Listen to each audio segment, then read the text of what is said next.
7월 넷째 주 예수인 온라인 주일 예배 나오신 여러분을 주님의 이름으로 축복합니다. 이 시간 함께 묵상으로 기도드리시면서 우리 하나님 앞에 더 깊이 나아가겠습니다. 묵상으로 기도합니다. 하나님은 우리의 피난처시요 힘이시니 환난 중에 만날 큰 도움이시라. 그러므로 땅이 변하든지 산이 흔들려 바다 가운데 빠지든지 바닷물이 솟아나고 뛰놀든지 만군의 여호와께서 우리와 함께 하시니 야곱의 하나님은 우리의 피난처시리로다. 아멘. 아멘. 이 시간 한 번 더 기도합시다. 하나님 앞에 나아갈 때 거치는 것들이 있다면, 마음이 하나님께 집중하지 못하는 것들이 있다면 이 시간 예수님의 보혈의 피를 의지합시다. 십자가에서 다 이루어 주셨습니다. 하나님께 나아갈 담력을 얻게 해주셨습니다. 믿음으로 선포하시고 주님의 도우심을 구하며 성령의 충만함을 구하시기 바랍니다. 주님의 이름 부르고 기도하겠습니다. 주여, 참 좋으신 하나님 아버지, 그렇습니다. 이 시간 온라인이지만 각자의 자리에 성령님이 임하는 것을 경험하게 하시고 말씀하시는 하나님, 기도 속에 말씀하여 주시고 기도 속에 응답하여 주시고 예배를 통해서 우리를 교통하시고 위로하시고 감화하시는 놀라운 성령의 만짐과 돌봄을 경험하게 하여 주시옵소서. 이 시간을 의탁합니다. 감사드리며 예수님의 이름으로 기도드립니다. 아멘. 아멘. 이 시간에 같이 사도신경으로 우리의 신앙을 고백하겠습니다. 세 가지 문답으로 우리 함께 믿음의 고백을 하겠습니다. 제가 먼저 묻습니다.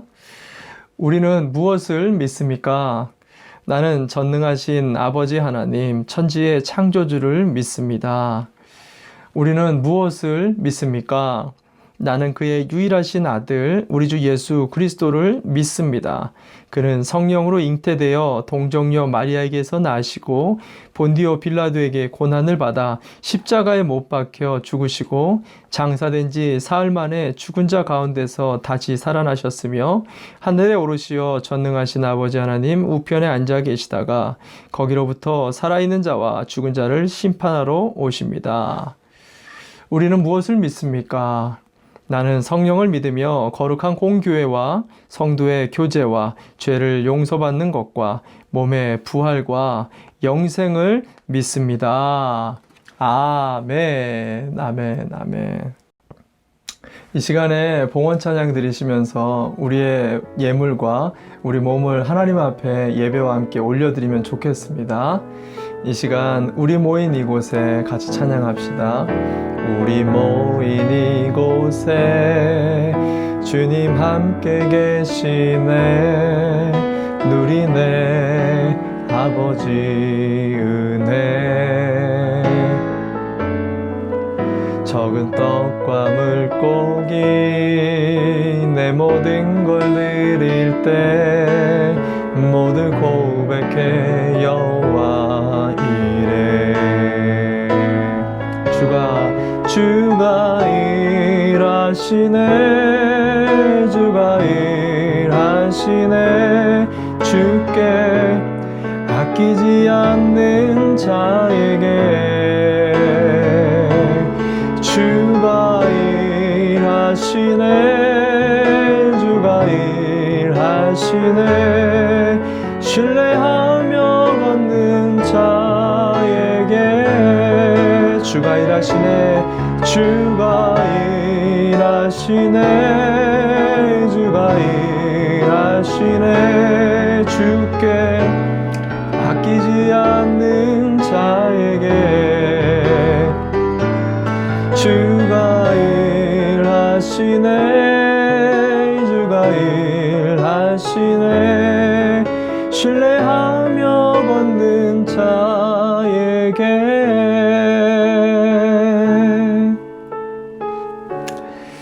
이 시간에 대표해서 제가 봉헌 기도하겠습니다. 그렇습니다. 주님, 이 시간에도 아끼지 않고 우리의 삶과 예물을, 또 우리의 생애를 주님 앞에 올려드리는 그의 가정과 일터와 생애 속에 주님이 일하여 주실 것을 믿습니다. 오늘도 그 믿음 가운데 우리의 소산의 10의 1조와 여러 감사와 작정의 예물과 우리 몸을 이 예배와 함께 주님 올려드리오니 흠양하여 주옵시고 예물과 우리의 남은 생애가 드려지는 곳곳에 하나님의 나라와 통치와 다스림이 나타나는데 귀히 쓰임받게 하여 주시옵소서. 물질로 묶여있는 가정이 있습니까? 질병으로, 코로나로 여러 답답한 말 못할 상황에 묶인 가정이 있습니까? 예수님의 이름으로 이 한 주 동안 풀려지는 놀라운 축복을 우리 모두가 경험하는 드림의 축복의 가정들 되게 하여 주시옵소서. 모든 것을 예수님의 이름으로 기도드립니다. 아멘. 아멘. 할렐루야. 우리 하나님께 경배와 찬양 올려드립시다. 찬송가 491장이죠. 저 높은 곳을 향하여.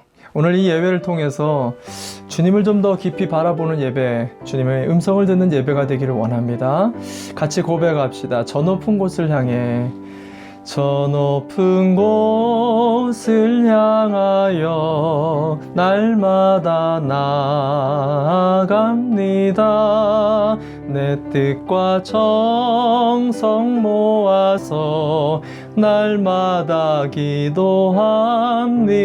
기도합니다. 내 주여 내 맘 붙드사 그곳에 있게 하소서. 그곳은 빛과 사랑이 언제나 넘치옵니다.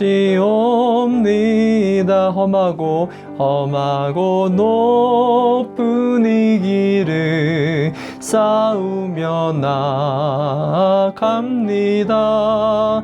다시금 기도하오니 내 주여 인도하소서.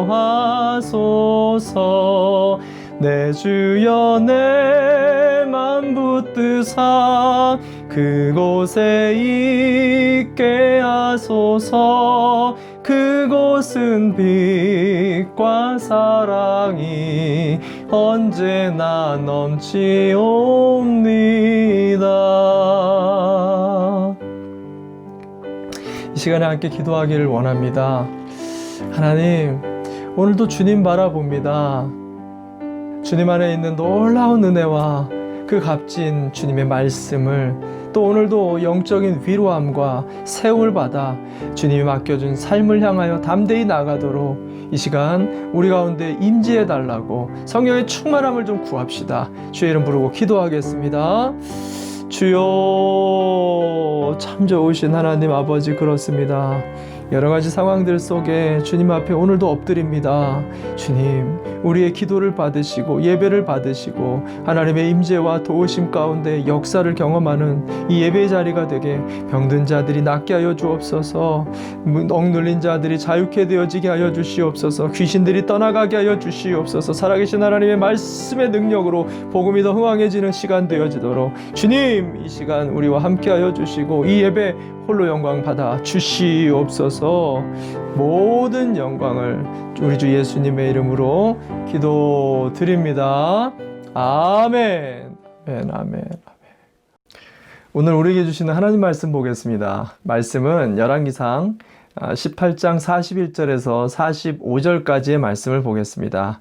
여러분 앞에 펼쳐진 성경 말씀을 펴시고 온라인이지만 우리가 함께 한 목소리로 같이 봉독하면 좋겠습니다. 열왕기상 18장 41절에서 45절까지 말씀입니다. 같이 함께 봉독하겠습니다. 시작.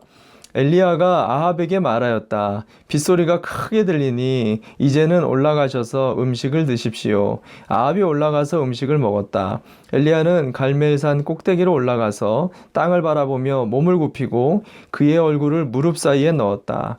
그리고는 그의 시종에게 올라가서 바다 쪽을 살펴보라고 하였다. 시종은 올라가서 보고 와서 아무것도 보이지 않는다고 말하였다. 엘리야가 다시 그의 시종에게 7번을 그렇게 더 다녀오라고 하였다. 7번째가 되었을 때에 그 시종은 마침내 사람의 손바닥만한 작은 구름이 바다에서부터 떠올라오고 있다고 말하였다.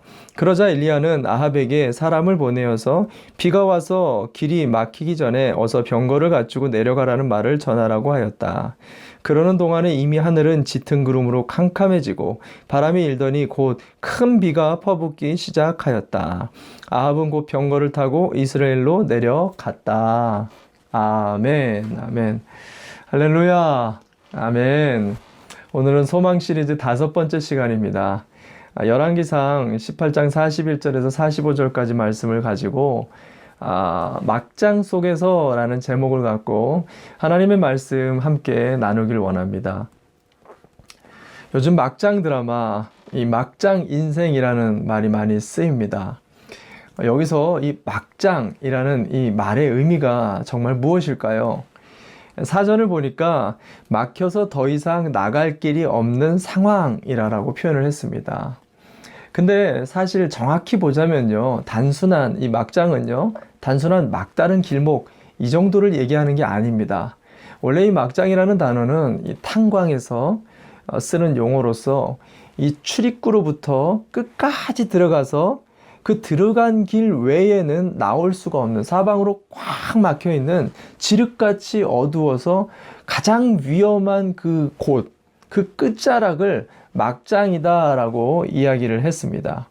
그래서 인생에 희망이 없고 갈 때까지 간 사람, 이런 사람을 보고 막장 인생이라고 부르는 것입니다.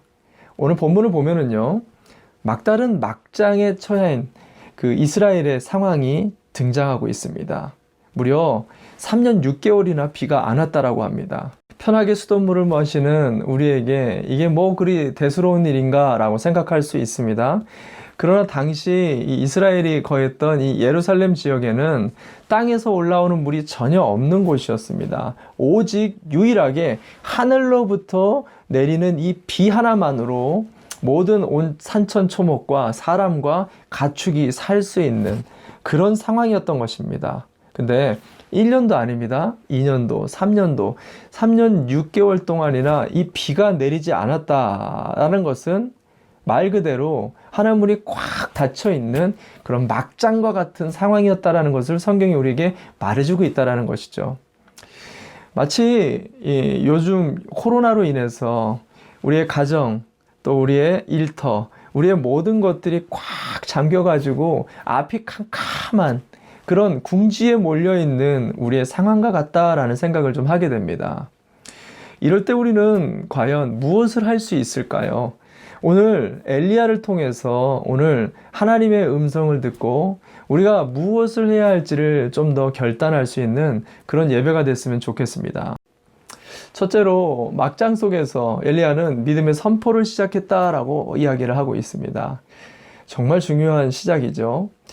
우리가 식당에 가면은 메인 요리를 딱 시키면 그 전에 뭐가 나오죠? 에피타이저라는 것이 나옵니다. 하나님의 역사 가운데에도 에피타이저처럼 선행돼야 될 게 있어요. 그게 뭐냐면 믿음의 선포가 먼저 시작돼야 된다라는 것을 성경이 말해주고 있습니다. 한번 볼까요? 열왕기상 18장 41절 말씀인데 제가 읽어드리겠습니다. 열왕기상 18장 41절입니다. 엘리야가 아합에게 말하였다. 빗소리가 크게 들리니 이제는 올라가셔서 음식을 드십시오. 엘리야가 참 재밌는 말을 하고 있는 거예요. 지금 비가 올 징조가 보이지 않습니다. 어제도 무려 3년 6개월 동안이나 보이지 않았습니다. 그리고 내일도 모레도 그런 기미는 보이지 않아요. 근데 무려 왕 앞에서 이런 허무맹랑한 지금 빗소리가 들립니다 라는 말을 선포하고 있는 거예요. 저는 이 말씀의 믿음을, 우리가 엘리야의 믿음을 제가 묵상하는데요. 저와 여러분의 인생 속에, 여러분의 가정과 일터 속에 이 믿음의 선포가 우리 모두에게 있었으면 좋겠다라는 그런 기도를 하게 되었습니다. 왜냐하면 요즘 만나는 모든 사람들을 보면 코로나 블루라고 하죠. 이 코로나로 인해서 발생된 그 우울증, 이 우울증 때문에 그렇지 않아도 되는 것들에 극히 부정적으로 반응을 하거나 비판적이거나 짜증이나 화를 내는 일들이 너무 많이 빈번하게 우리가 일어나고 있는 모습을 마주하게 되어진다는 것입니다. 사실은 이 코로나로 인해서 발생된 여러 가지 문제와 스트레스 때문에 그런 것인데, 사실 이 코로나가 실체를 알고 보면 우리가 이렇게까지 반응할 필요가 없다라는 것을 우리가 알게 됩니다. 어저께도 대서특필 우리 확진자 숫자가 무려 420만 명이나 늘었다라는 그 기사를 보았습니다. 정말 엄청난 숫자죠. 근데 여러분 재미난 게 무엇이냐면 작년 9월이죠. 작년 9월 미국의 보건복지부 통계를 보면 독감의 확진자 숫자가 무려 960만 명이었다라고 이야기합니다. 960만 명. 거기다가 이 독감도 여러분이 알다시피 그 사망률도 꽤 높습니다. 근데 이 독감이 지금의 코로나처럼 우리가 반응을 하진 않았었다라는 것을 알 수가 있습니다. 왜죠? 여론에서 그만큼 이 독감에 대해서 크게 말을 만들어내지 않았기 때문입니다. 여러분, 이 말 하나로요, 상황과 환경이 전혀 받아들이는 게 달라질 수가 있다는 것을 우리가 알아야 됩니다. 저는 그렇다고 해서 코로나가 위험하지 않거나 조심하지 말아야 된다, 그 말을 하려고 하는 게 아니라 말 하나가 우리에게 받아지는 뉘앙스가 어떻게 달라지는지 생각해 볼 필요가 있다는 것이죠. 예를 들어서 이런 것입니다. 똑같이 코로나로 인해서 확진자 수가 420만 명이 일어난 이 팩트를 가지고 말을 할 때요, 이렇게 말을 할 수가 있습니다. 여러분, 코로나 확진자가 무려 420만 명이나 급속도로 증가하고 있습니다. 앞으로 상황이 어떻게 전개될지 모르겠습니다. 여러분, 극히 조심하시기 바랍니다. 이렇게 말을 할 수가 있어요. 근데 반면에 여러분, 지금까지 코로나에 걸린 사람들이 420만 명이었는데 그 중에 무려 400만 명이 넘는 숫자가 단 2주 만에 큰 조치 없이 치료가 되었고요. 대부분의 자가치유가 되었습니다. 그리고 감사한 것은 이제 백신도 곧 나올 예정이라고 말합니다. 여러분, 이 두 가지를 한번 비교해봐서 한번 들어보시기 바랍니다. 어떤 느낌이 드시나요? 전혀 다를 것입니다. 근데 느낌보다 더 중요한 것이 뭐냐면 그것에 대한 우리가 반응이 훨씬 더 문제가 될 수 있다는 것을 우리가 알아야 된다는 것이죠. 버클리대의 메리엄 박사라는 사람은 인간이 부정적인 것들에 더 민감하게 반응하는 것에 대해 연구해서 그것을 증명해냈는데요. 부정적인 메시지를 우리가 계속해서 듣게 되잖아요. 그러면 이 뇌의 학습 능력이 극히 떨어지고 자제력이 떨어져서 실수가 많고 쉽게 화를 내거나 공격적으로 변했다는 것을 과학적으로 증명해냈습니다. 그리고 우리는 왜 아플까라는 그런 책이 있는데 그 책을 보면 우리가 듣는 이 충격적인 말들이 우리에게 심리적인 충격뿐만이 아니라 실제 우리의 몸에도 똑같은 강도로 충격을 준다라고 기록을 하고 있어요. 예를 들어서 우리가 자꾸 죽는 이야기를 하면 실제로 우리가 자살을 할 수도 있는 그런 심각한 지경에 이르를 수 있게 된다라고 말을 하고 있습니다. 자, 무슨 말이냐면 우리가 말을 하는 데 있어서 극히 조심해서 말을 하고 조심해서 들어야 된다는 거예요. 왜 그러죠?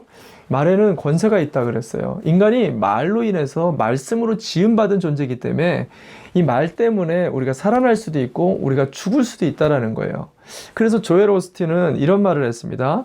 우리가 말로 생명을 창조할 수도 있고 파괴를 창조할 수도 있다. 근데 중요한 것은 우리가 그 창조한 세상에서 우리가 살아가야 된다라고 말을 했어요. 놀라운 말이죠. 그래서 자꾸 우리의 입으로 죽겠다, 미치겠네, 못해요, 이런 말들을 우리가 한다라면 어떻게 될까요? 이런 말보다는 할 수 있을 거야, 잘 될 거야, 풀릴 거야, 반드시 열릴 거야, 이런 믿음의 말을 시작하는 것이 그래서 중요하다라는 것을 말해주고 있습니다. 그렇다고 단순히 긍정적인 말을 많이 해라. 물론 긍정적인 말을 하는 것만으로도 우리 삶에 놀라운 변화들을 우리가 경험할 수 있습니다. 근데 성경이 오늘 얘기하려고 하는 것은 긍정의 메시지가 아니에요. 분명한 약속의 말씀을 붙잡고 그 믿음을 가지고 선포하는 말에 권세가 있다는 것을 얘기하고 있어요. 엘리야가 그랬거든요. 오늘 열왕기상 18장 1절 말씀을 보면은 여러분과 읽지는 않았지만 이 이전의 과정인데 제가 읽어드립니다. 많은 날이 흘러서 3년이 되던 해에 주님께서 엘리야에게 말씀하셨다. 가서 아합을 만나거라. 내가 땅 위에 비를 내리겠다. 6개월 전에 있었던 사건입니다. 6개월 전에 하나님은 엘리야에게 약속의 말씀을 주셨어요. 3년 6개월 만에 내가 비를 내리겠다. 아합 왕을 만나라. 엘리야는 담대하게 그냥 긍정적인 말을 하려고 했던 게 아니라 내가 받은 하나님의 약속의 말씀을 지금 믿음으로 선포하고 있는 것입니다. 여러분이 예배를 드릴 때마다 하나님은요, 우리의 생애 속에, 일터 속에, 우리의 자녀들 속에 하나님의 약속의 말씀을 선포해 주시는 분이십니다. 여러분 이것을 믿으셔야 돼요. 지금 온라인이지만 이 말씀 가운데에도 우리에게 주시는 말씀, 레마가 있다라는 것입니다. 여러분 이것을 믿으시고 이 시간에도 주님의 언약의 말씀을 붙잡으시길 바랍니다. 근데 중요한 것은 단순히 그 말씀을 믿기만 해서는 되는 게 아니라 약속의 말씀을 붙잡고 그 말씀을 자꾸만 선포하셔야 되는 거예요. 왜냐? 하나님의 말씀은 그 말씀 자체가 강력한 능력을 갖고 있다는 거예요. 어떤 능력? 이사야서 55장 11절 말씀을 볼까요? 이사야서 55장 11절 말씀 제가 읽어드립니다. 나의 입에서 나가는 말도 내가 뜻하는 바를 이루고 나서야, 내가 하라고 보낸 일을 취하고 나서야 나에게로 돌아올 것이다. 어떤 능력이에요? 말씀이 반드시 나가면은요, 그것이 성취를 하는 능력, 그것이 이루어지는 능력, 그것이 하나님의 뜻대로 되어지는 능력이 하나님의 음성 가운데 있다라는 것을 말해주고 있다라는 것입니다. 말씀 자체가 그런 능력을 갖고 있기 때문에 나는 그렇지 못하더라도 그 말씀을 자꾸 되뇌이고 선포하고 그 말씀을 그렇지 않은 자녀에게, 그렇지 않는 사람에게, 그렇지 않는 상황을 향해 계속해서 선포할 때 그 말씀이 우리를 끌어간다라고 말씀하고 있는 거예요. 그래서 우리는 계속해서 어떤 상황에서도 믿음을 선포해야 된다는 것입니다. 오늘도 이 말씀을 믿으시고 이 말씀을 우리의 가정과 일터 속에서 한 주 동안 막장 같은 우리의 상황 속에 자꾸만 선포하며 주님의 기적과 은혜들을 경험하는 복된 한 주가 되시기를 바랍니다. 아멘. 두 번째, 막장 속에서 엘리야는 오늘 기도했다라고 성경이 말해주고 있습니다. 막장 속에서 엘리야는 기도를 했습니다. 여러분 요즘에 많은 사람들 이야기를 들어보면은요, 온라인으로 예배를 드리다 보니까요, 말씀을 좀 많이 듣게 되더라고요. 주일날 보통 많으면 3번까지도 온라인 예배를 드린다고 하는 분들을 제가 들었습니다. 말씀을 많이 들으면 정말 감사한 거죠. 좋은 것입니다. 근데 여러분 그저 말씀을 많이 듣는다고 해서 막힌 문이, 막장이 열리지는 않을 수 있다는 것을 우리가 반드시 기억해야 된다는 사실입니다. 왜냐하면 말씀은요, 우리 인생에 우리의 길과 또 수많은 축복과 능력들을 가득 담은 그런 창고와 같습니다. 근데 그 창고에 있는 수많은 축복을 우리의 인생 가운데 다운로딩을 할 수 있어야 되는데, 그 다운로딩을 하는 그 능력, 그것을 기도라는 거예요. 오늘 엘리야를 보시기 바랍니다. 이 엘리야는 그냥 단순히 믿음의 말씀만을 선포하고 있는 것이 아니라 그것을 간절하게 붙잡고 기도하는 장면이 나옵니다. 42절 말씀, 18장 42절 말씀을 제가 읽어드립니다. 아합이 먹고 마시러 올라가니라. 엘리야가 갈멜산 꼭대기로 올라가서 땅에 꿇어 엎드려 그 얼굴을 무릎 사이에 넣고, 간절하게 그냥 믿음의 말만 한 게 아니라 간절하게 언덕 꼭대기로 올라가서 얼굴을 무릎에 박았답니다. 여러분 얼굴 무릎에 들어갑니까? 그만큼 내 귀를 닫고 오직 하나님께만 간절하게 집중해서 간절히 부르짖었다라는 얘기를 하고 있습니다. 그래서 찰스 스펄전 목사님은 이 기도가 황금 열쇠다라고 말을 했어요. 그리고 이엠 바운즈는 하나님의 거대한 창고를 여는 열쇠가 바로 이 기도다라고 이야기를 했습니다. 에이 목사님, 엘리야는 하나님의 사람이잖아요. 능력의 주의 종이잖아요. 그가 기도하면 당연히 이런 기적과 같은 일들이 일어나지 않겠습니까? 라고 우리가 이야기할 수 있을 것입니다. 그래서 야고보는 이런 말을 했습니다. 야고보서 5장 18절, 17절 말씀 보면 엘리야는 우리와 같은 본성을 가진 사람이었지만 우리와 같은 사람이었다라는 거예요. 다른 사람이 아니라, 특별한 사람이 아니라. 근데 그가 기도하니까 비가 오지 않도록 해달라고 간절히 기도하니 3년 6개월 동안이나 땅에 비가 내리지 않았고, 다시 기도하니 하늘이 비를 내리고 땅은 그 열매를 맺었습니다. 우리랑 다르지 않는 똑같은 사람이 기도했더니 하늘문이 닫히고 기도했더니 하늘문이 열렸다. 자, 이게 뭘 말하는 것입니까? 기도 자체가 가지고 있는 놀라운 특권, 기도 자체가 가지고 있는 놀라운 이 권세를 말해주고 있다는 거예요. 그래서 예수님이 이런 말씀을 하십니다. 마태복음 16장 19절 말씀에 보시면 내가 너에게 하늘나라의 열쇠를 주겠다. 내가 무엇이든지 땅에서 매면 하늘에서도 매일 것이요 땅에서 풀면 하늘에서도 풀릴 것이다. 하늘을 열고 닫는 이 키를 주셨는데요. 사실 이게 베드로에게 주었지만 베드로에게만 준 게 아니에요. 누구에게 주었느냐? 여러분 요한복음 1장 12절을 보십시오. 제가 읽어드립니다. 그러나 그를 맞아들인 사람들 곧 그 이름을 믿는 사람들에게는 하나님의 자녀가 되는 특권을 주셨습니다. 자녀가 아버지에게 구할 수 있는 이 특권을 우리 모든 예수 믿는 자들에게 부어 주신 것을 여러분 믿으시기 바랍니다. 우리가 이웃집 아저씨에게 구하고 있는 게 아니에요. 눈치 보면서 이거 구해야 돼? 이거 말아야 돼? 그게 아니라 여러분의 아버지에게 지금 꽉 막힌 상황, 지금 절박한 상황, 아버지께 나가서 구하는 것이 무슨 죄가 됩니까? 무슨 격식이 필요합니까? 아버지 도와주세요. 그렇게 부르짖는 특권을 우리에게 모두에게 주셨는데 이 특권은 하늘문을 열기도 하고 닫을 수도 있다라고 지금 우리에게 말해주고 있는 것입니다. 기도에 이 권세가 있는 것을 여러분 믿으시기를 바랍니다.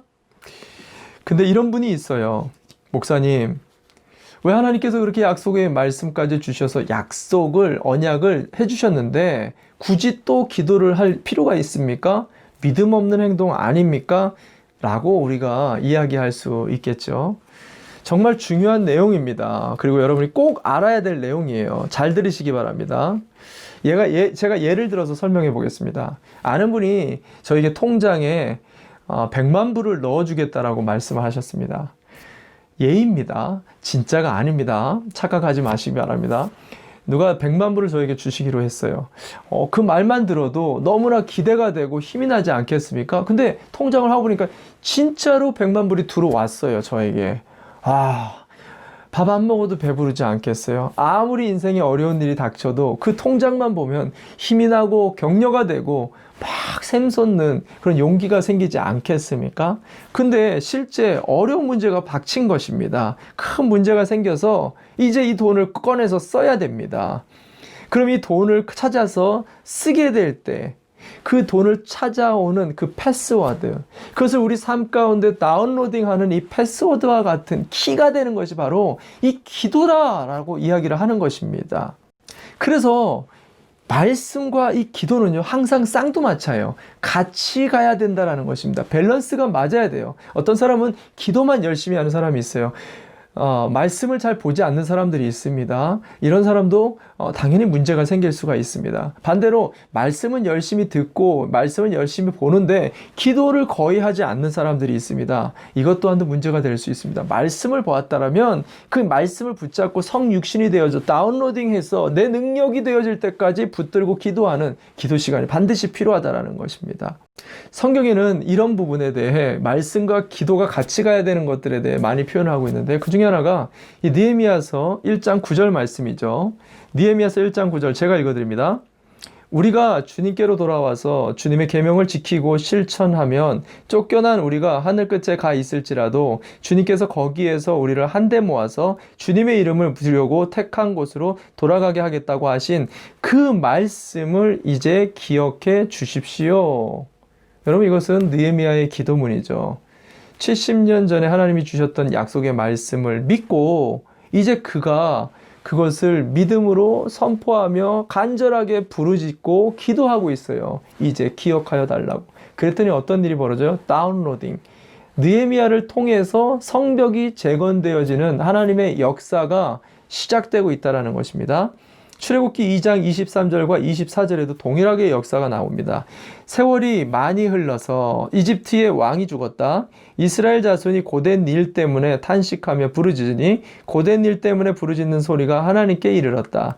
하나님이 그들의 탄식하는 소리를 들으시고 아브라함과 이삭과 야곱에게 세우신 언약을 기억하시고, 뭐라고 얘기합니까? 출애굽의 대장정의 역사는요, 그냥 자연스럽게 일어난 게 아닙니다. 이스라엘 백성들이 하나님 앞에 부르짖고 간구하고 기도했더니 약속은 400년 후에 성취될 거라고 예언을 아브라함에게 주시긴 했죠. 그러나 이스라엘 백성들이 고역에 부르짖으며 이 막장 같은 인생 속에서 하나님 구해 주십시오. 하나님 용서해 주십시오. 하나님 도와주십시오. 간구하니까 하나님이 들으시고 기억하시고 출애굽의 역사를 시작하시고 다운로딩 공급을 시작해 주셨다라고 이야기하고 있는 것입니다. 말씀과 기도에 이 분명한 상관관계가 있다는 것을 우리가 아셔야 돼요. 여러분, 우리가 기도하지 않으면요, 하나님이 우리 가운데 어떤 일을 행하시는지 알 수가 없어요. 생각해 보시기 바랍니다. 기도하지 않는 사람은요, 하나님이 우리의 문제들을 해결해 주셨을 때 이게 하나님이 해결해 주신 것인지 사람이 해결한 것인지 내가 능력으로 해결한 우연으로 해결한지 전혀 몰라요. 어떤 기적적인 일들이 일어나도요, 전혀 감사할 수가 없습니다. 하나님의 역사를 볼 수가 없게 돼요. 근데 기도하는 사람은요, 기도했기 때문에 하나님의 역사를 기대하게 되고 작은 것 하나 속에서도 하나님이 하셨구나라는 게 보이기 시작한다는 거예요. 믿음으로 더 믿음 가운데 나가게 되는 역사를 보게 된다는 거죠. 기도하셔야 되는 거예요. 말씀 들었으면 기도 이어져 가야 된다는 거죠. 그래서 예수님이 뭐라고 얘기합니까? 요한복음 15장 7절 말씀에 너희가 내 안에 거하고 내 말이 너희 안에 거하면 무엇이든지 원하는 대로 구하라. 그리하면 이루리라.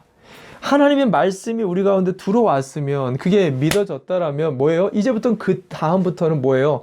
기도를 간구하기 시작하라는 거예요. 무엇이든지 그 말씀 붙잡고 부르짖고 기도하라는 거예요. 다운로딩. 하나님의 공급을 반드시 해주시겠다라고 이야기하고 있다는 것입니다. 말씀의 작동을, 하늘문을 열고 말씀의 능력들을 경험하도록 우리가 기도를 이 한 주 동안 시작하시길 바랍니다. 근데 막장 같은 인생이 깨어지고 하나님의 놀라운 다운로딩이 시작되는 복된 한 주가 되시기를 바랍니다. 아멘. 마지막으로 세 번째입니다. 세 번째, 막장 속에서 엘리야는 끈질김을 가졌다라고 오늘 성경이 이야기해주고 있습니다. 끈질김을 가졌다. 순종이라는 책을 쓴 존 비비어라는 사람이요, 우리의 신앙을 이렇게 표현했습니다. 우리의 신앙은 단거리 경주가 아니라 장거리 마라톤이다.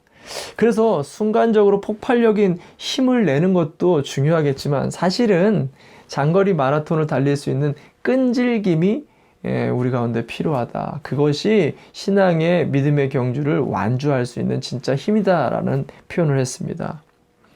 엘리야는 선지자였어요. 하나님의 종이었고요. 능력이 많았습니다. 근데도 하늘문이 절대 쉽게 열린 게 아닙니다. 오늘 성경을 볼까요? 자, 보세요. 열왕기상 18장 42절 말씀 제가 읽어드립니다. 아합이 먹고 마시러 올라가니라 엘리야가 갈멜산 꼭대기로 올라가서 땅에 꿇어 엎드려 그 얼굴을 무릎 사이에 넣고 43절 이어서 그 사환에게 이르되 올라가 바다편을 바라보라. 저가 올라가 바라보고 고하되 아무것도 없나이다. 가로되 7번까지 가라. 다시 가라. 몇 번까지요? 7번까지 이 똑같은 일을 계속해서 반복했다라는 것입니다. 성경을 볼 때 이 7이라는 숫자가 많이 등장하죠. 성경은 7의 숫자에 많이 주목하고 있는 것을 우리가 알 수 있습니다. 이 7은요, 단순하게 7번 했다라는 그런 의미이기도 하겠지만 사실은 상징적이라 그랬죠. 7은 7이라는 것은 하나님을 상징하는 숫자였어요. 그래서 하나님의 역사가 일어날 때 이 7번이라는 횟수가 반드시 들어가고 있습니다. 한번 보십시오. 야곱이 형 에서 분노하고 야곱을 죽이려고 나와 있는 야복 강가에서 형 에서를 만날 때 창세기 33장 3절 말씀을 같이 보겠습니다. 제가 읽어드리겠습니다. 창세기 33장 3절입니다. 자기는 그들 앞에서 나아가되 몸을 7번 땅에 굽히며 그 형 에서에게 가까이 하니 7번 후에서야, 그때서야 하나님이 형 에서의 마음을 풀어준 후에서야 그때 야곱이 형에게 나갔다라는 말을 하고 있는 거예요. 열왕기하 4장 35절에 보면 엘리사가 수넴 여인의 아들이 죽었을 때 이 아이가 7번 재채기한 후에 다시 살아나게 되어집니다. 열왕기하 5장에도 엘리사가 나아만 장군에게 요단강에 가서 몇 번을 씻으라고 말합니까? 7번. 7번을 씻어서 나아만 장군이 회복이 되었습니다. 참 희한하죠? 성경은 7번 후에 문이 열립니다. 회복이 되고 상황이 바뀌어지는 것을 계속해서 우리에게 말해주고 있는데요. 이 7이라는 것은 유대인들에게 하나님을 상징하는 숫자라 그랬죠. 그래서 하나님의 역사, 하나님이 움직일 때까지 포기하지 않는 우리의 인내와 끈질김의 기도를 말해주고 있다는 것을 우리가 기억해야 된다는 사실입니다. 5만 번 기도 응답을 받았던 조지 뮬러는 이렇게 말을 했습니다. 나 자신도 어떤 영적인 축복을 간구하는 기도에 응답을 받기 위해 29년 동안 매일 기도하며 기다려오고 있습니다. 얼마라고요? 무려 29년이랍니다. 놀랍지 않습니까? 근데 이 29년이라는 이 연도를 우리가 묵상해 보면 이게 막 도전되고 막 자극이 되는 그런 표현보다는 오히려 헉헉 답답하고 괜히 이렇게 더 우울해지는 그런 마음이 듭니다. 왜죠? 우리는 기도를 5분도 제대로 이렇게 끌지 못하잖아요. 근데 어떻게 29년 동안이나 우리가 끈질기게 기도를 할 수 있겠어요? 근데 여러분, 이 5분만이라도 여러분이 마음을 들여서 제대로만 드린다라면 여러분의 막장 같은 인생도 분명히 뚫어나올 수 있는 능력을 여러분이 경험하게 될 거라고 저는 확신합니다. 어떻게요? 그 5분을 아침에 하시고, 점심 때 하시고, 저녁 때 계속해서 하시고, 또 내일도 하시고, 모레도 하시고, 될 때까지 그 5분의 기도를 포기하지 않고 계속 한번 해보시라는 것입니다.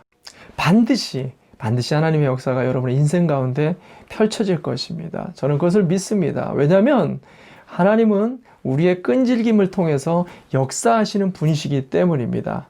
예수님께서 누가복음 18장에서 제자들에게 이 놀라운 비밀을 가르쳐 주셨어요.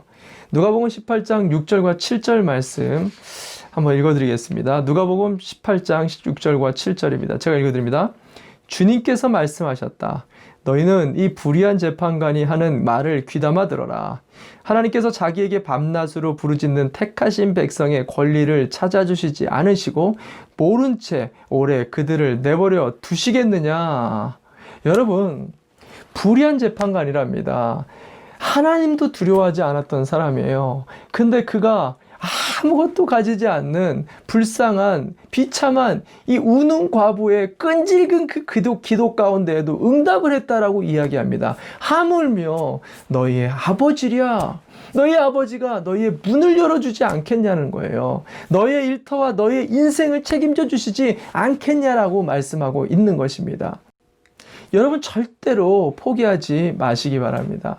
2010년 8월 5일 칠레의 코피아노 한 광산에서 지하 750m 밑에 막장 속에 한 갱도가 무너져서 33명의 광부들이 갇히게 되었습니다. 이때 지상과의 모든 통신 단절이 통신 수단이 전부 다 끊어지고 이 갇힌 공간에서 제한된 음식과 이 산소 때문에 이제는 죽음을 마주할 수밖에 없는 그야말로 막장의 상황을 그들이 경험하고 있었습니다. 하루가 지나고 이틀이 지나고 사흘이 지났는데도 구조할 수 있는 이 골든타임이라는 게 있잖아요. 그 골든타임이 지나고 있었습니다. 기다리던 가족들도 이제 점차 지쳐가고 있었고 15일이 지나자 전체 매스컴들도 등을 돌리기 시작했습니다. 근데 놀랍게도 17일째 되던 날에 이 광산을 뚫기 위해서 내려갔었던 이 드릴에 한 작은 종이 쪽지 하나가 같이 묶여져서 올라오게 되었습니다. 그 종이 쪽지에는 선명하게 붉은색 글씨로 이렇게 기록이 되어 있었습니다. 피신처에 있는 우리 33명은 모두 괜찮습니다. 33명 모두가 다 괜찮습니다. 이 소망의 말 한마디를 듣고 사람들은 감격을 하고 그리고 가족들은 후는껴 울기 시작했습니다. 구조 작업은 다시 활력을 얻어서 다시 시작이 되었어요. 근데 안타깝게도 이 750m나 되어지는 이 갱도까지 땅 밑을 쉽게 뚫어가는 게 쉽지가 않은 것이었습니다. 그래서 무려 69일이나 걸려서 이들을 구출할 수가 있었는데 놀라운 것은요. 그들이 그 오랜 시간 시작 같은 아무것도 보이지 않는 그 어둠 속에서 산소도 물도 모든 것이 빈약한 그 순간을 너무나 잘 견뎌냈다라는 것입니다. 어떻게 그들이 이렇게 견뎌낼 수 있었는가? 그 작은 구멍을 통해서 계속해서 가족들과 사람들이 주는 이 소망의 메시지들, 소망의 말들을 종이 쪽지를 통해서 전달받았다라는 것입니다. 그 작은 구멍 하나가 여러분 750m나 떨어진 그 막장의 어두움을 뚫고 이겨내게끔 만들어 주었다라는 것입니다. 할렐루야! 저는 지금 우리 인생 가운데 닥친 이 코로나 19이 바로 이와 마찬가지지 않나라는 생각을 좀 하게 됩니다. 한두 주면 끝날 줄 알았는데, 아니 한두 달이면 이제 마칠 거라고 생각했는데 벌써 5개월째입니다. 아직도 앞길이 보이지 않습니다. 마치 사방으로 꽉 막혀있는 이 막장의 갱도에 갇혀있는 느낌입니다. 여러분, 그럴 때에도 우리가 잊지 말아야 될 것이 있답니다. 그것은 우리 하나님께서는 우리가 750m, 아니 그거보다 더 깊은 막장에 처했을지라도, 저 바다 끝에 있다 할지라도 거기서도 우리의 기도 하나로 우리를 건져주시고 우리에게 공급해 주시는 하나님이신 것을 우리가 믿어야 된다라고 성경이 오늘 얘기하고 있다는 것입니다. 지금이야말로 한 줄기 이 구멍과 같은 간절한 믿음의 고백을 하나님 앞에 올려드려야 될 때라는 것을 여러분 기억하시기 바랍니다. 주님, 이런 절박한 상황들 속에서도 나는 우리 가정을 포기하지 않을 것입니다. 우리 자녀를 포기하지 않을 것입니다. 주님, 나에게 힘을 부어 주십시오. 주님, 나에게 맡겨준 이 기업과 이 사역과 이 영혼들을 절대로 포기하지 않을 것입니다. 그러니 하나님, 나에게 주님의 능력과 권세와 지혜를 부어 주십시오. 이 한 줄기의 기도가 막장을 뚫고 하나님의 놀라운 공급을 가져오게 하시는 하나님의 능력이 되어지는 것, 하나님의 권세가 되어지는 것, 하나님의 우리에게 주신 놀라운 예수 믿는 자들의 특권이 되는 것을 여러분 믿으시기를 바랍니다. 저는 코로나가 그런 의미에서 우리가 두려워해야 될 문제가 아니라 오히려 이 막장같이 어두워져가는 이 세상 속에서 예수 믿는 저와 여러분이 어떻게 세상을 이겨나가는지를 세상 사람들 앞에 보여줄 수 있는 좋은 찬스로 우리가 삼아야 된다고 생각을 합니다. 여러분, 우리 자녀들에게 보여줍시다. 우리의 이웃들에게, 동역자들에게, 그 영혼들, 전도 대상자들에게 보여줍시다. 어둠이 더해질수록 그 작은 빛이 어떻게 밝게 빛나는지를 더욱더 사랑하고 더욱더 믿음의 말들을 하게 되어지고 더욱더 기쁨을 소유할 수 있는, 세상이 줄 수 없는 예수님이 우리에게 백신이 필요한 게 아니라 예수가 필요하다라는 것을, 우리에게 백신이 필요한 게 아니라 복음이 필요하다라는 것을 우리의 삶을 통해 막장을 뚫든 750m 밑에에서도 하나님과 연결되어지는 이 간절한 기도를 통해서 하나님의 놀라우신 은혜와 공급을 경험하는 이 충만한 삶을 우리의 가정과 일터와 이 한 주간의 모든 만나는 사람들에게 보여주는 저와 여러분 복된 한 주간 되시기를 주님의 이름으로 축원을 드립니다. 아멘, 아멘, 아멘. 우리 함께 기도합시다. 오늘 선포되어진 말씀을 가지고 하나님, 어떤 부정적인 마음과 또 짜증과 비판이 몰려오는 그 순간 속에서도 내가 믿음을 선포하기를 결단합니다. 성령 하나님, 오늘도 기도하게 하여 주십시오. 부르짖게 하여 주십시오. 기도의 특권을 사용하기를 원합니다. 끈질기게 한두 번 하고 마는 것이 아니라 될 때까지, 주님의 역사가 보일 때까지 부르짖는 우리 가정과 일터가 되도록 하나님 앞에 간절하게 구합시다. 기도하겠습니다. 주여, 참 좋으신 하나님 아버지, 그렇습니다. 정말 하나님, 정말로 세상에 안 좋은 상황이 더해지면 더해질수록 주님의 빛을 내는 말들을 하게 하여 주옵소서. 상황과 환경은 그렇지 않지만 주님이 우리에게 약속하여 주신 약속의 말씀을 선포하게 하여 주시옵소서. 할 수 있거든이 무슨 말이냐? 믿는 자에게 능치 못할 일이 없다고 하였습니다. 아무것도 염려하지 말고 오직 모든 일에 기도와 간구로 너희 구할 것을 감사함으로 아뢰라고 하였습니다. 자녀들에게 보여주길 원합니다. 동역자들에게 보여주기를 원합니다. 이 세상에 보여주는 사람들, 기도가 어떤 권세를 가지고 있는지 이 작은 구멍 하나로도 하나님의 공급이 시작될 때 우리의 영혼이 살아나고 우리의 생명이 살아나는 복음의 권세와 능력을 이 꽉 막힌 세상 속에서 더욱더 능력 있게 보여줄 수 있는 우리 모든 예수인들 되게 하여 주시옵소서. 제가 잠깐 기도하겠습니다. 참 좋으신 하나님 아버지, 계속해서 확진자가 늘고 있습니다. 상황은 더 어려워져 가는 것 같습니다. 그러나 보이지 않는 영적인 상황은 열리고 있는 것을 믿습니다. 그렇다면 믿음의 언어를 사용하게 하여 주옵소서.